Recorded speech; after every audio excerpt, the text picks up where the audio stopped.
O Banco Central americano anunciou hoje uma alta de juros da taxa Selic deles de 0,5%, e essa é a maior alta em mais de 20 anos. Vamos entender as consequências disso para a economia americana, mas também para a economia brasileira, porque isso aí vai chegar aqui.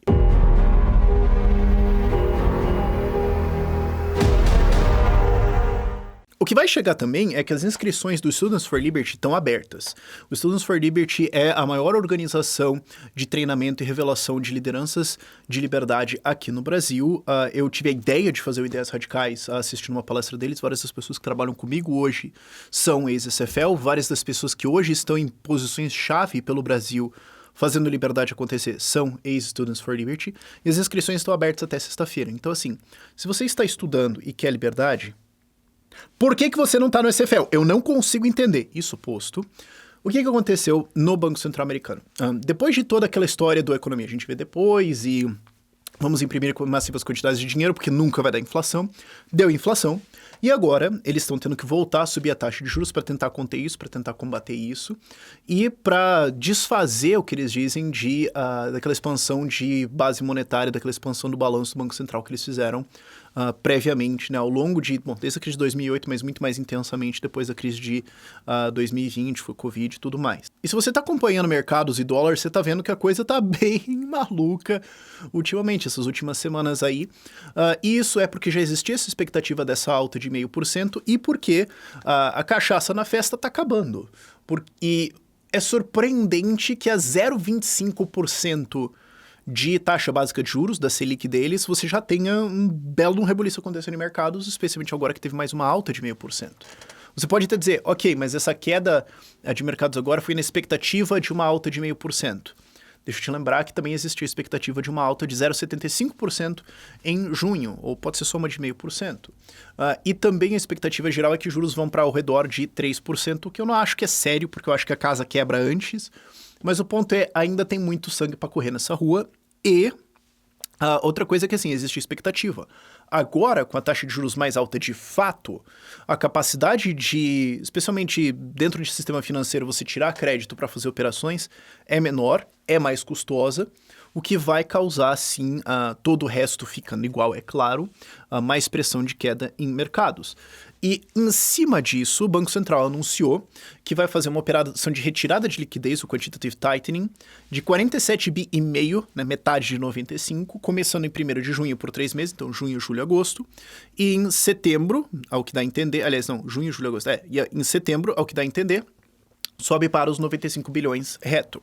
Pergunta, por que meio a meio assim? Por que metade agora e depois? Talvez assustou, talvez eles estão querendo fazer essa retirada, vamos colocar, ver se a casa cai, qualquer coisa a gente pode falar, não, nunca fiz retirada nenhuma, assim como isso aqui nunca ia dar inflação. Esses 8,5% agora são fascismo, né? Pode ser que essa seja a ideia. Vale lembrar que em 2018, quando o Banco Central americano começou a fazer essa retirada de liquidez, o mercado aguentou 5, 6 meses e teve aquele grande capote ali no fim de 2018, que eu acho que muita gente até esqueceu. Eu acho engraçado isso, mas também o Covid, né? Depois você faz a proporção, ok. Mas historicamente, né, na história recente, não aguentou essa taxa. Então já é preocupante isso. Fora isso, vale lembrar que o título de dívida de 10 anos americano, né, o bond de 10 anos, está no mesmo patamar de outubro de 2018, quando a gente teve aquele capote de outubro, novembro, dezembro ali, que foi feio pra caramba, 3%. Por que isso é importante? Porque conforme os juros do título de dívida sobem, que é o que é teoricamente livre de risco, por que você vai correr risco em ações quando você pode sentar lá e ficar ganhando 3%? Por quê? Certo? E é importante lembrar também que isso aqui subiu muito rapidamente e ainda tem muito que subir. Ainda está se precificando o tamanho da porrada na inflação dentro do valor desse título. Ainda tem um monte de coisas para acontecer aqui. Então, estamos num ponto delicado. Então vai explodir tudo e todo mundo vai morrer amanhã, certo? Não. O que eu já falei várias vezes e repito é que quando você tem esses momentos de topo de liquidez ou quando está reduzindo, você tem tendência a movimento lateral no médio prazo, né, tipo 1 ano, e você tem uns corta-corta para todo lado que, bom, a briga de faca no elevador, basicamente. Foi isso que a gente observou em 2018, por exemplo, ou quando a gente observou no fim do QE2, antes eles começarem com o 3, que terminou lá em 2018, aquela coisa retona lá. Então, isso... O que a gente deve esperar agora é incerteza e volatilidade, mas isso pode chegar a um colapso caso juros continuem subindo, caso o Banco Central não entre salvando todo mundo, mas o histórico do Banco Central desde 2008 americano é que tem um certo ponto de queda onde passou disso eu entro salvando todo mundo para tentar resolver isso aí. Então, que foi o que aconteceu em 2018, né? A gente começou a ter o quedão e o Banco Central chegou falando, não, a gente vai fazer um programa de impressão que não é um quantitative easing, embora seja perfeitamente igual, e quem falar que é um fascista. Assim como não ia ter inflação agora, né? Mas tá, consequências para o Brasil, duas principalmente. Dólar e dívida.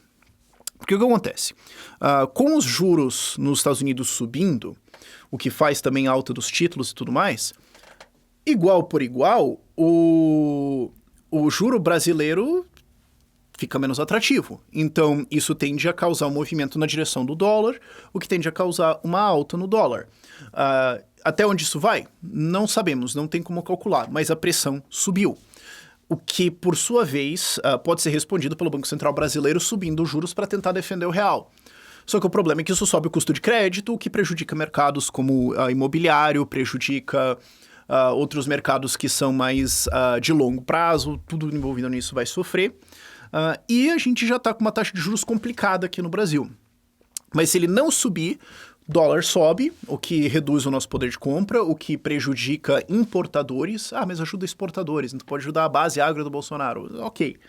Mas se bem que eles também importam muitas coisas, então, Mas também faz com que a inflação fique mais alta. Então, de alguma forma, essa conta vai ser paga pela gente. E o segundo ponto é a dívida brasileira. Vamos arredondar, não vai ser exatamente isso, mas vamos arredondar que a gente vai terminar 2022 com uma dívida de 6 trilhões de reais. Provavelmente vai ser um pouco norte disso, mas vamos facilitar a conta aqui para todo mundo, vai? O título de dívida brasileiro de 1 ano está agora rendendo 13 e um pouquinho. Vamos fazer 13 só para facilitar a conta. E o que você tem é a maturação, a duração média de dívida no Brasil. Ela está muito mais perto de 1 ano do que de 10. Então, para simplificar a conta aqui, porque os números precisos não importam tanto, é só para você ter uma noção do montante. Hoje nós estamos pagando em torno de 750 a 800 bi de juros da dívida, né, que são o custo desse título em cima da dívida bruta, né, imaginando que vai ser 6 tri no fim do ano, quanto que é 13% em cima disso? Estou falando lá mais fim do ano, não é exatamente o que a gente vai ter hoje. Mas, de novo, é só para você ter uma noção da farofada aqui. Para cada 1% que o título de dívida sobe de 1 ano, ou enfim, né, dos ao redor dele ali, nós vamos pagar 60 bilhões de reais de juro a mais. Isso não contando o déficit do governo, que vai aumentar a dívida e fazer com que a gente tenha que tirar novo crédito. Não estou contando isso. Tem do déficit que vai ser deixado, ou déficits que vão ser abertos. O que eu estou dizendo é, conforme o juro americano sobe e os deles se tornam mais atrativos, o nosso sobe, tem que subir para empatar, para continuar sendo atrativo. Cada 1% que sobe é 60 bi que tem que vir para puramente sustentar a dívida. Da onde vai vir isso? Pode vir de investidores internacionais, ok? Então não necessariamente sai da economia brasileira, mas também um dinheiro que se está vindo de internacional para investir em Brasil, podia ter ido em alguma coisa de fato produtiva. Isso em oposição aí para pagar uma dívida feita por um mano de político que você nunca concordou em primeiro lugar. Mas não vai tender a ser estrangeiro, vai tender a ser mais nacional. Esse é o nosso histórico aqui. Então são 60 bi que vão sair da economia brasileira, que são o dinheiro que as pessoas economizaram por aí, não é mas os bancão e tudo mais. O dinheiro que as pessoas economizaram por aí. Vai tender a ir mais para isso, ao invés de alguma coisa produtiva. O que significa que são 60 bilhões de reais a menos a cada 1% do custo de dívida que sobe, disponíveis para gerar emprego, para gerar renda, para fazer esse país avançar. E, é claro, o governo não está se ajudando. Ano eleitoral, abre mais despesas, não vai ter reformas. Ano que vem, também difícil imaginar que vai ter. E aí, riscos de Brasil a 1000. Como é que você vai apostar que, acho que o Brasil vai ficar melhor nos próximos 2, 3 anos? Difícil. Eu acredito no Brasil a longo prazo, 10 anos e tudo mais. Em boa parte do meu trabalho é produzir isso, inclusive. Mas assim, você tem confiança? Bora apostar Brasil ano que vem ou outro, que o juro não vai subir ainda mais. Difícil. Então, a tendência que dá para ver aqui é de um custo de dívida mais caro, o que desacelera o nosso crescimento. E a gente já está com uma dívida que, na prática, já saiu do controle, que precisaria de reformas, que precisaria de uma atitude muito grande para reverter isso.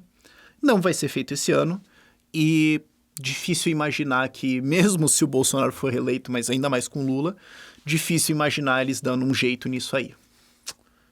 Conclusão, vai lá na Bitpreço e compra Bitcoin. O link tá lá na descrição. Por esse vídeo é isso. Tchau, tchau.